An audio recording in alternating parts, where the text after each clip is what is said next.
Jean Chrétien n'a pas aimé se faire chahuter lors de la cérémonie anniversaire du drapeau canadien. C'est pas très poli quand on fête l'hymne national, c'est tout. La politesse, ça me dérange pas, j'ai déjà vu. Il a quitté la scène plus tôt que prévu, s'est aventuré au milieu de la foule où a eu lieu l'empoignade. Après quoi, il s'est réfugié dans un bâtiment, duquel il est ensuite sorti pour retourner près de la scène où il avait omis de participer au déploiement de l'unifolié. Selon la vice-première ministre Sheila Copps, l'incident est la faute des souverainistes. Alors, c'est des séparatistes qui se défilent comme chômeurs. Ce que nie un des manifestants. Je pense qu'il y a eu là un genre de manque de respect et de dignité de la part d'un premier ministre. Là. Il y a eu des actes qui ont été posés qui sont assez incompréhensibles.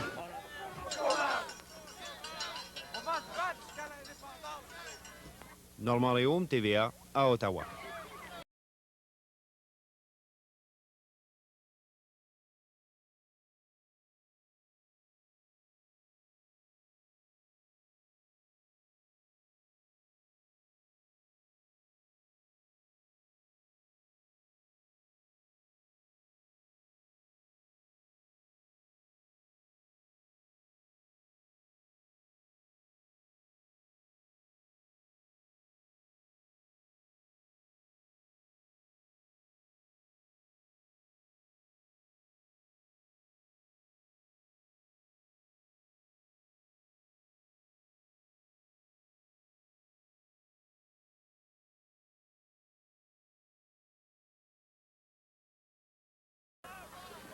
Quittant le parc Jacques-Cartier de Hull après son épreuve de force avec un manifestant, Jean Chrétien est allé rejoindre une foule enthousiaste qui l'attendait au Musée des Beaux-Arts du Canada.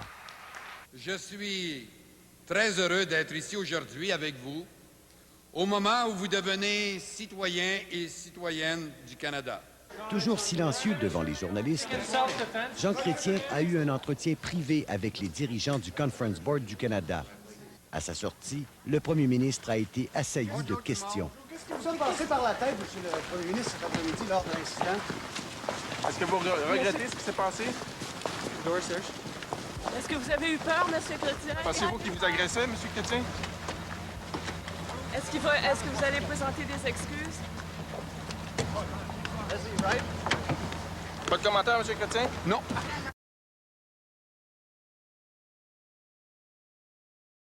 De leur côté, les ministres fédéraux ne baissent pas pavillon. Selon Sheila Copps, ses collègues Dion et Irwin ont raison de soulever la question de la violence. Ce que j'ai dit, c'est que les questions posées aussi bien par M. Dion puis par M. Irwin sont des questions valables qui devront être répondues par les séparatistes qui eux-mêmes ne refusent pas, ne rejettent pas la violence. Christine Saint-Pierre, à Québec. 31e anniversaire du drapeau canadien a été troublé par une cinquantaine d'opposants à la réforme de l'assurance chômage qui ont chahuté le premier ministre Jean Chrétien lorsqu'il a pris la parole.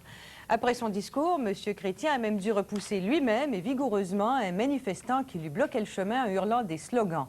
Cet incident a relancé encore une fois le débat sur la sécurité du premier ministre du pays. Le premier ministre Jean Chrétien inaugurait la journée nationale du drapeau, une petite cérémonie dans un parc à Hull, presque à l'ombre du Parlement.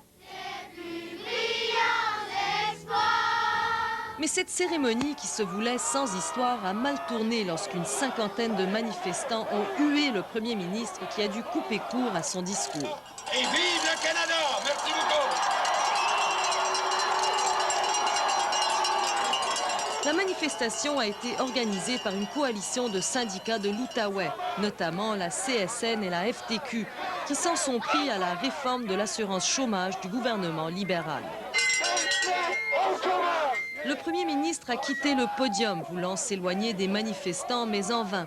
Entouré de ses gardes du corps, le premier ministre essayait de se frayer un passage à travers la foule. À un moment donné, Jean Chrétien a saisi un manifestant par le cou, l'a secoué pour ensuite le repousser. Le manifestant est tombé. Il s'agit de Bill Clennett, qui a été interrogé par les policiers puis relâché. Je ne sais pas. Que s'est-il passé, a-t-il demandé aux journalistes. Des gens m'ont barré le passage. Je voulais poursuivre mon chemin. On m'empêchait d'avancer. Si quelque chose s'est passé, eh bien, cette personne n'avait qu'à pas se trouver sur mon passage. Mais Bill Clennett, lui, sait ce qui s'est passé. Dans le tohu-bohu de la manifestation, il s'est retrouvé face à face avec Jean Chrétien. Il a décidé de me prendre par la tête. J'en venais pas, j'ai resté bête. Les policiers l'ont jeté à terre, lui cassant une dent, dit-il. La vice-première ministre, elle, a dit que les manifestants n'étaient que des séparatistes. Elle le tient, a-t-elle dit, d'un manifestant. J'ai pas le droit de mettre le drapeau canadien sur son territoire. Il m'a accusé de la provocation. Alors, c'est des séparatistes qui se défilent comme chômeurs. Au bureau du premier ministre, on qualifie l'incident de mineur. Jean Chrétien, dit-on, a réagi comme toute autre personne à sa place. Il s'est cru agressé et s'est défendu. Joyce Napier, à Ottawa.